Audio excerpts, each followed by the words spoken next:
देश के पूर्व प्रधानमंत्री भारत रत्न चौधरी चरण सिंह जी की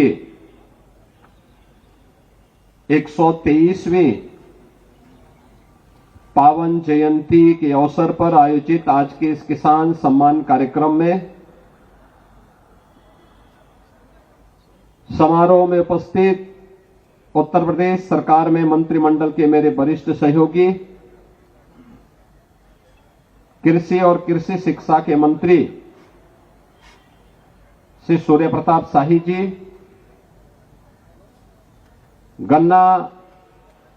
गन्ना विकास और चीनी मिल के मंत्री चौधरी लक्ष्मी नारायण जी, पशुधन मंत्री श्री धर्मपाल सिंह जी, मत्स्य मंत्री डॉक्टर संजय निषाद जी,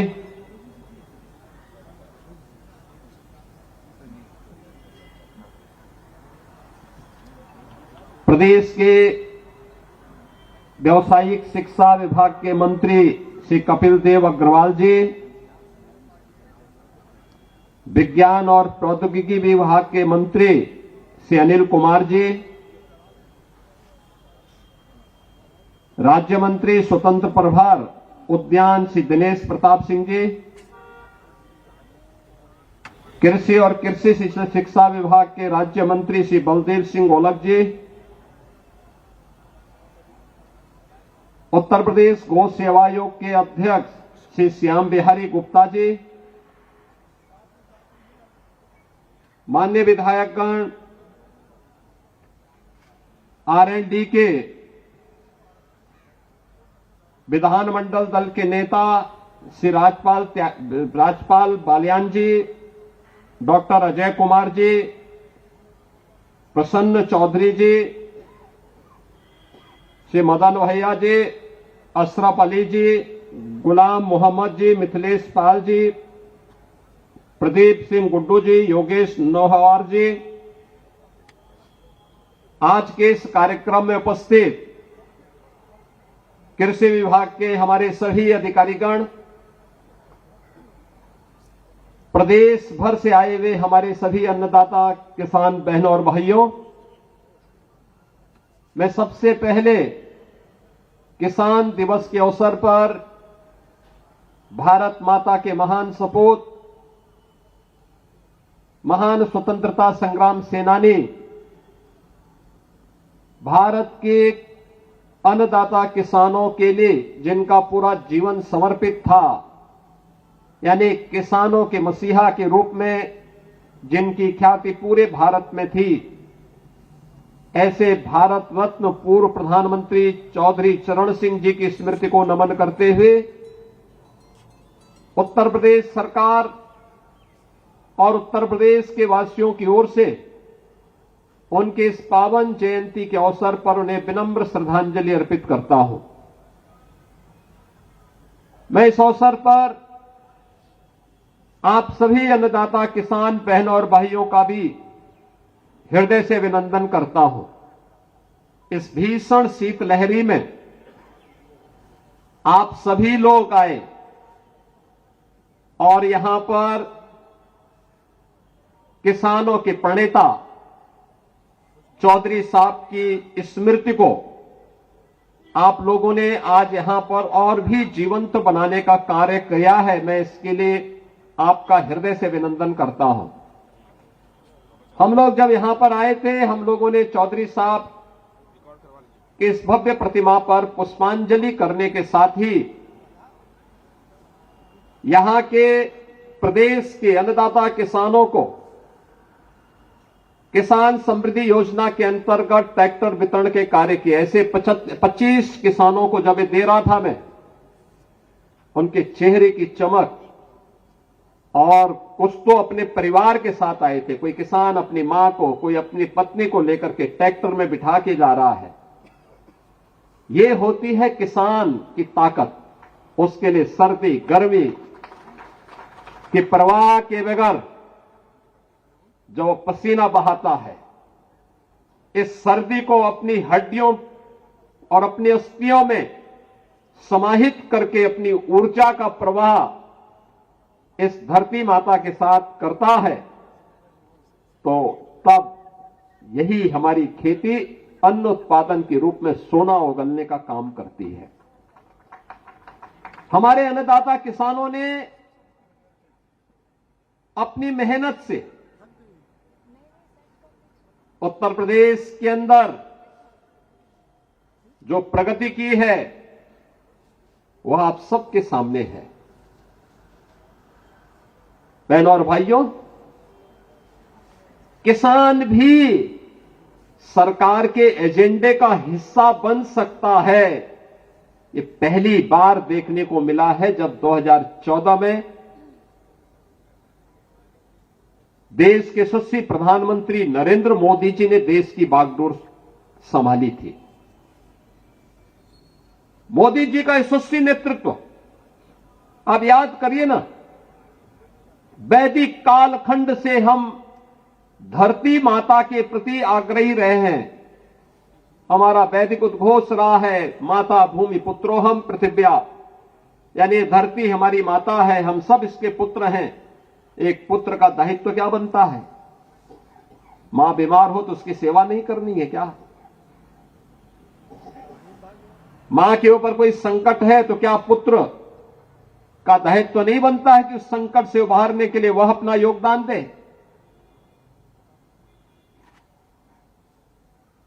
पहली बार हुआ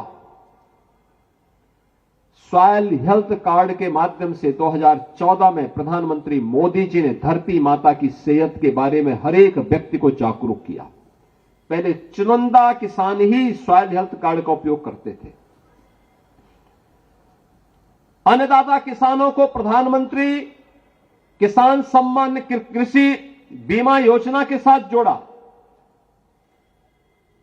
और फिर एक एक करके योजनाएं आगे बढ़ती गई। प्रधानमंत्री कृषि सिंचाई की योजना से लेकर के प्रधानमंत्री किसान सम्मान निधि, एमएसपी की गारंटी हो या फिर बीज से लेके बाजार तक किसान के लिए सुविधाओं की एक लंबी कड़ी को आगे बढ़ाने का कार्यक्रम, ये निरंतर चलता रहा। और हम लोगों ने आदरणीय प्रधानमंत्री जी के ही मार्गदर्शन में डबल इंजन की सरकार ने जब उन योजनाओं का लाभ प्रदेश के अंदर लिया तो परिणाम भी हमारे सामने आए। हम लोग तो सबसे पहले इस बात के आभारी हैं कि आदरणीय प्रधानमंत्री जी ने पूर्व प्रधानमंत्री, उत्तर प्रदेश के पूर्व मुख्यमंत्री, किसानों के मसीहा चौधरी चरण सिंह जी को किसानों के प्रति और देश के प्रति उनकी सेवाओं के लिए भारत रत्न की से सम्मानित करके देश के किसानों के मान को, उनकी गरिमा और उनके गौरव को बढ़ाने का काम किया। आज डबल इंजन की सरकार किसानों के हित के लिए किए जाने वाले इन कार्यों का ही परिणाम है। जब 17 में आए थे कृषि ऋण मोचन का कार्यक्रम लघु और सीमांत किसानों का, पहले किसान एजेंडे का हिस्सा ही नहीं था। चुनाव के अंदर लोग भले ही भाषण कर लें लेकिन शासन की किसी भी स्कीम का पार्ट नहीं था। और आज हम इस बात को कह सकते हैं कि किसान को शासन की हर योजना प्राथमिकता के आधार पर उपलब्ध करवाई जा रही है। आज बिचौलिया अन्नदाता किसान की फसल का दाम नहीं तय करता है, अब किसान अपनी फसल का दाम तय करता है और सरकार अगर मार्केट में उसको मिलेगा अच्छा दाम तो मार्केट में बेचेगा, नहीं तो सरकार उसको खरीदने का काम करेगी। और हमारी सरकार सफलतापूर्वक इन कार्यक्रमों को आगे बढ़ाने का काम कर रही है। उत्तर प्रदेश के अंदर क्या धान की फसल हो, क्या गेहूं की फसल हो, क्या चना हो, क्या सरसों हो, क्या बाजरा हो, मक्का हो, कई गुना उत्पादन बढ़ा है, कई गुना उत्पादन बढ़ा है। लागत कम हुई है, उत्पादन ज्यादा बढ़ा है और यही मुनाफे का आधार है, यही किसान की समृद्धि का आधार है। और इन्हीं बातों को लेकर के अक्सर चौधरी साहब कहा करते थे, वे अक्सर कहते थे चौधरी साहब के बारे में ये बात विख्यात थी। और देश के हित में, गांव के हित में और किसान के हित में जो भी बात होती थी, बिना हिचक के उसको बोलते थे। तो उन्होंने कहा था, जब तक किसान गरीब रहेगा भारत अमीर नहीं हो सकता। ये चौधरी साहब का वक्तव्य था। ग्रामीण भारत ही असली भारत है, ये चौधरी साहब का वक्तव्य था। भारतवर्ष की समृद्धि का मार्ग देश के खेत एवं खलिहान से होकर के गुजरता है, यह भी चौधरी साहब ने ही कहा था। और जागरूक जनशक्ति ही सबल लोकतंत्र का आधार है, यह चौधरी साहब ने ही कहा था। बहनों और भाइयों, इसके लिए उन्होंने, जब उन्हें मौका मिला उत्तर प्रदेश सरकार में, उन्होंने यहां पे प्रदेश के अंदर भूमि सुधार का कार्यक्रम लागू किया। जमींदारी उन्मूलन का और भूमि सुधार अधिनियम के माध्यम से उन्होंने महत्वपूर्ण भूमिका का निर्वहन किया। बिचौलियों द्वारा किसानों के शोषण को बंद करवाने के लिए मंडी अधिनियम पारित करवाया। उत्तर प्रदेश में होल्डिंग अधिनियम के समेकन में प्रमुख भूमिका की व्यवस्था की। पटवारी व्यवस्था का भी उन्मूलन किया। लघु सीमांत श्रेणी के किसानों के 3.5 एकड़ तक भूखंड को भू राजस्व के भुगतान में छूट भी उन्होंने दिलाया। उर्वरकों को बिक्री कर से मुक्त कराया। काम के बदले अनाज कार्यक्रम की शुरुआत भी की और कृषि और ग्रामीण विकास योजना के लिए ऋण उपलब्ध कराने हेतु राष्ट्रीय कृषि और ग्रामीण विकास बैंक नाबार्ड की स्थापना में भी उन्होंने महत्वपूर्ण भूमिका का निर्वहन किया। बहनों और भाइयों, ये सभी का परिणाम है। 2017 में जब हमारी सरकार बनी, उत्तर प्रदेश में कृषि उत्पादन की दर, जो विकास दर थी, वह मात्र 7% थी। और आज मुझे बताते हुए प्रसन्नता है, 8 वर्ष में ईमानदारी से किए गए प्रयास, उठाए गए कदमों का परिणाम है आज उत्तर प्रदेश में देश की कृषि विकास की दर का 18% उत्तर प्रदेश यहां पर हमारा अन्नदाता किसान अपनी मेहनत से प्राप्त कर रहा है। अभी हमने यहां पे तमाम अन्नदाता किसानों को सम्मान दिया है। आपने देखा होगा, गोरखपुर से यहां पर एसपी सिंह जी आए हैं। डीएसआर पद्धति से 100 कुंटल धान पर हेक्टेयर उत्पादन का काम हुआ। यानी ये दिखाता है कि तकनीक का अगर हम उपयोग करते हैं तो तकनीक का उपयोग खेती को सरल भी बना देता है और सरल बनाने के साथ साथ उत्पादन को भी बढ़ा देता है। किसान की मेहनत भी कम होती है लेकिन उत्पादन ज्यादा हो जाता है। आपने देखा होगा, ऐसे ही श्री वीरेंद्र कुमार सिंह गेहूं में इन्हें प्रथम स्थान प्राप्त हुआ। आशीष तिवारी चना में प्रथम स्थान प्राप्त हुआ। श्री रामकिशन मटर में प्रथम स्थान, हीरालाल सरसों में प्रथम स्थान, श्री रणवीर सिंह अरहर में प्रथम स्थान, अमरेश कुमार ज्वार में प्रथम स्थान, कुलदीप मिश्रा ये गोंडा का एफपीओ है, इन्हें प्रथम स्थान, श्रीमती संध्या सिंह इन्हें एफपीओ में विशिष्ट महिला के रूप में इन्हें सम्मानित किया गया और जया सीड प्रोड्यूसर के रूप में काशी से एफपीओ के रूप में इन्हें भी यहां सम्मानित किया गया है। आधुनिक खेती के लिए विकास सिंह जी को और वैज्ञानिक के रूप में कृषि विज्ञान केंद्र उन्नाव के डॉक्टर धीरेन्द्र तिवारी को यहां पर आज सम्मानित करने का काम हुआ है। मैं इन सभी अन्नदाता किसानों का या कृषि के क्षेत्र में नवाचार के लिए जिन्होंने लगातार प्रयास किए हैं, आज उन्हें यहां सम्मानित किया गया। मैं इन सबका हृदय से अभिनंदन करता हूं, स्वागत करता हूं। बहनों और भाइयों, आज हम देखते हैं, आपने देखा होगा 1996 से 2017 तक 21-22 वर्षों में अन्नदाता किसानों को जितना गन्ना मूल्य का भुगतान नहीं हुआ था, हमने मात्र 8 वर्ष में उससे भी ज्यादा लगभग 75,000 करोड़, उससे भी अधिक धनराशि हमने अन्नदाता किसानों के खाते में डाला है। आज आप देख रहे होंगे उत्तर प्रदेश के अंदर किसान समृद्धि की ओर अग्रसर हुआ है। और अभी हाल ही में हम लोगों ने कहा कि भाई हर बार ये मांग होती है गन्ना का दाम बढ़ाया जाए, पैसा बढ़ता 5 रुपया 7 रुपया। हमने कहा एक साथ इतना पैसा बढ़ाओ कि सबका मुंह बंद हो जाए। 400 रुपये हम लोगों ने, जितने भी हमारे आरएलडी के विधायकगण हैं रोज मुझे घेरते थे, और जब से बढ़ाया गया है तब तो खुश तो हैं लेकिन बोलते नहीं हैं। कहते हैं कि नहीं काम अच्छा हुआ है, तो मैंने कहा बोल भी दिया करो जब अच्छा हुआ है तो उसी में अब मुझे अच्छा लगता है, किसान खुश है, मेहनत कर रहा है, लेकिन हमें तकनीक अपनानी पड़ेगी, अच्छी तकनीक अपनानी पड़ेगी।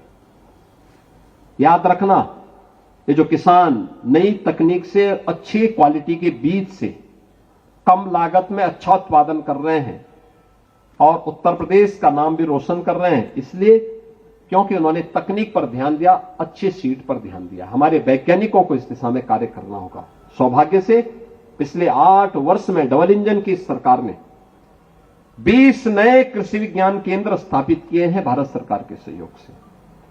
अब हमारे पास 89 कृषि विज्ञान केंद्र काम कर रहे हैं। 9 क्लाइमेटिक जोन में इतने कृषि विज्ञान केंद्र किसी राज्य के पास नहीं है। सेंटर ऑफ एक्सीलेंस विकसित किए जा रहे हैं, अच्छा प्रयास हुआ है। कृषि विभाग इस दिशा में लगातार कार्य कर रहा है। हमारे तीनों मंत्री स्वयं किसान हैं। शाही जी भी देवरिया के किसान हैं। सरदार बलदेव सिंह ओलख यूपी और उत्तराखंड दोनों के किसान हैं। चौधरी लक्ष्मी नारायण जी स्वयं किसान हैं। और संजय निषाद के लिए कहना क्या हो, तो मत्स्य उत्पादन में हर तालाब में मत्स्य उत्पादन का काम कर रहे हैं। तो ये सभी व्यवहारिक धरातल पर कार्य करने वाले लोग हैं और उसका परिणाम भी हम सबको देखने को मिल रहा है। और आज यहां पर आपने देखा होगा कुछ नई चीजें हम लोगों ने प्रारंभ की है। एक चौधरी साहब की स्मृति को जीवंत बनाए रखने के लिए लखनऊ में एक सीड पार्क बन रहा है। आधुनिक तकनीक पर आधारित उत्तम क्वालिटी का सीड प्राप्त हो सके। मेरा मानना है अच्छी क्वालिटी का सीड बीज अगर किसान को समय पे मिल जाए और समय पे खेती करें, 30% आपका उत्पादन बढ़ सकता है। 30% उत्पादन यानी 30% उत्पादन बढ़ाने में बड़ी भूमिका का निर्वहन कर सकता है। और ये चौधरी साहब के नाम पर चौधरी चरण सिंह सीड पार्क यहां लखनऊ में हम लोग बनाने जा रहे हैं। दूसरा, बाराबंकी में एक टिश्यू कल्चर की अत्याधुनिक लैब, उसके लिए भी हम लोगों ने 31 एकड़ से ऊपर का भूभाग चिन्हित किया है, जहां पर हम किसान को अच्छी टिश्यू कल्चर का, ये टिश्यू कल्चर गन्ने के लिए भी, केले के लिए भी, आलू आदि के लिए भी बहुत बड़ी भूमिका का निर्वहन करेगा। तमाम अन्य फसलों के लिए आज आपने देखा होगा कि जमीन के नीचे आलू और ऊपर टमाटर, अब ये भी पैदा हमारे किसानों ने किया है। मैं गया था कई खेतों में, मैंने देखा था। अभी मैं बाराबंकी में ही गया था। पद्म पुरस्कार से सम्मानित हमारे किसान से राम शरण वर्मा जी के खेत पे, कहां है ये, तो है राम शरण वर्मा जी के खेत में मैं गया था। यानी नीचे आलू और ऊपर टमाटर, और अन्नदाता किसान है और 1.5 लाख का चश्मा पहनते हैं।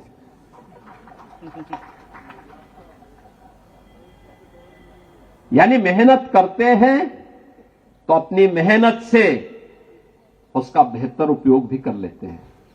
प्रशिक्षण, हर एक किसान को प्रशिक्षित करते हैं, कोई भी जाता है दिखाते हैं। इस बार हम लोगों ने किसान पाठशाला वहीं लगाई थी। कुछ प्रयास तो करने पड़ेंगे और इसीलिए सरकार ने कुछ निर्णय लिए। टिश्यू कल्चर की लैब होनी चाहिए और वो हम बाराबंकी, क्योंकि बाराबंकी के हमारे किसानों ने बहुत मेहनत की है। गन्ना किसानों के उसमें भी हमारे कुछ किसानों ने बहुत अच्छी मेहनत की है। Shahjahanpur, Lakhimpur Kheri, Bahraich 1,000 quintal per hectare में इन्होंने उत्पादन करने का एक नया रिकॉर्ड बनाया है। और मैं कृषि विभाग से और गन्ना विभाग से कहूंगा, इनके खेत में जाकर के अन्नदाता किसानों को ले जाकर के उनकी तकनीक को हर एक अन्नदाता किसान तक पहुंचाने की आवश्यकता है।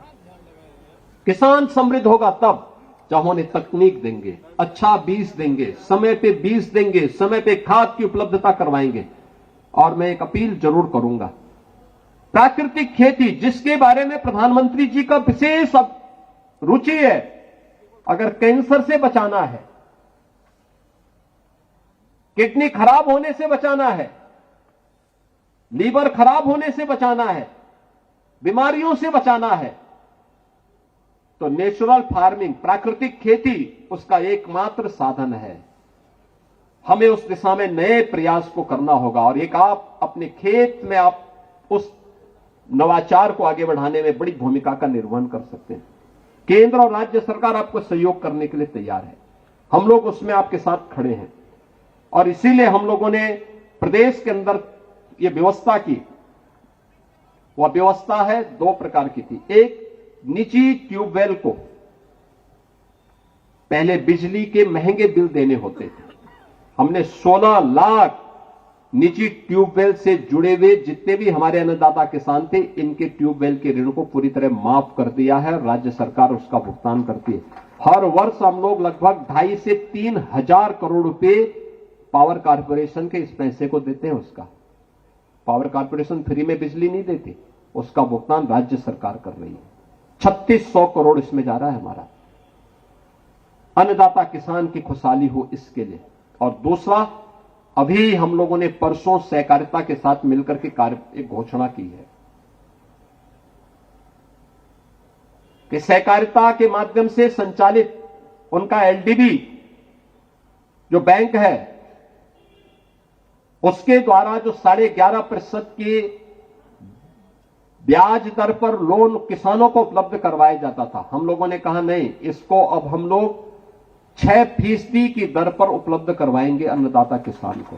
बहनों और भाइयों, इतनी बड़ी घोषणा है, इसका लाभ हमें लेना चाहिए, बाकी पैसा सरकार देगी। अन्नदाता किसान के हित के लिए सरकार वह सब कुछ करने को तैयार है जो किसान के हित में होगा, किसान जिससे समृद्धि के पथ पर अग्रसर होगा। अब योजनाओं के कारण स्पीड सुस्त नहीं, बल्कि सरकार के द्वारा किए जाने वाले प्रयास का परिणाम है कि अब तेजी के साथ निर्णय लिए जा रहे हैं। अन्नदाता किसान के हित को ध्यान में रख करके सरकार के द्वारा निर्णय लिए जा रहे हैं। अब किसान के सामने सुरक्षा की कोई चिंता नहीं। अन्नदाता किसान के साथ सरकार खड़ी है और किसान हमेशा इस अभियान के साथ जो कभी सोच चौधरी साहब ने रखी थी, उस सोच के अनुरूप उसे जमीनी धरातल पर उतारने का कार्य कर रही है। आज के इस अवसर पर मैं एक बार फिर से जिन अन्नदाता किसानों को यहां पे सम्मानित किया गया है, उन सब का मैं हृदय से अभिनंदन करता हूं, चौधरी साहब की स्मृति को नमन करता हूं और उन्हें इस अवसर पर विनम्र श्रद्धांजलि अर्पित करते हुए मैं यहां पर आए हुए सभी अन्नदाता किसानों से इस बारे में उन्हें आश्वस्त करता हूं कि डबल इंजन की सरकार आपके साथ आपके हितों का संवर्धन करने के लिए सदैव तत्पर होकर के कार्य करेगी। इस विश्वास के साथ आप सबके प्रति मेरी मंगलमय शुभकामनाएं हैं। धन्यवाद। जय हिंद।